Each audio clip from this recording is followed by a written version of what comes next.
Oo, ina. İşleyenden kim demlem alış gerekten ha? Yaşar Karalı. İsa. Kitapta uçaş kaldık.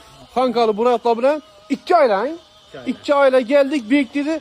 Bir hep doldu köşedemiz demaliyi birpimiz. Bana baramız yankılı alalı yerine göstereyim. Şimdi bu tamaşa karmaslar. 2 ayla hatun balaca hemme giyen. Yine oturuş. Müziğe balit ettin ey.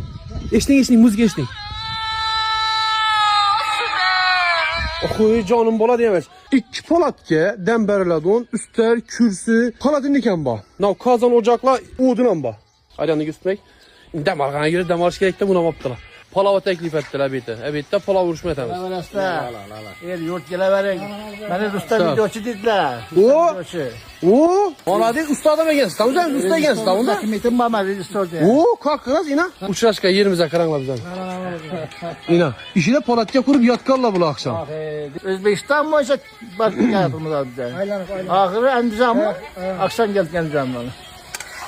Hazreti balla bilen hatun balaşa hemen 2 ayla 2 maşın bulup geldiler. Damarsa gidip onlara taşak koyunlar. Ailevi damargana ne yetip deyin?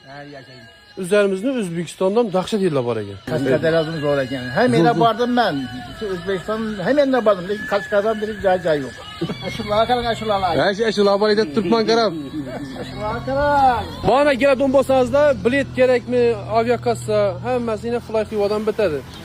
Çete gitemem ben Dubai, Türkiye, Van taraflarda deseniz de yine fly xivadan bitedi. Gepleşik görünler, ekranda numaranı koydum. Tsunami yerdeyiz. Bir sete pişer mi? Pişedi. Pişeren? Ben şahitlerini çakırıp gelin bir oturup pala uğramız. Gelin.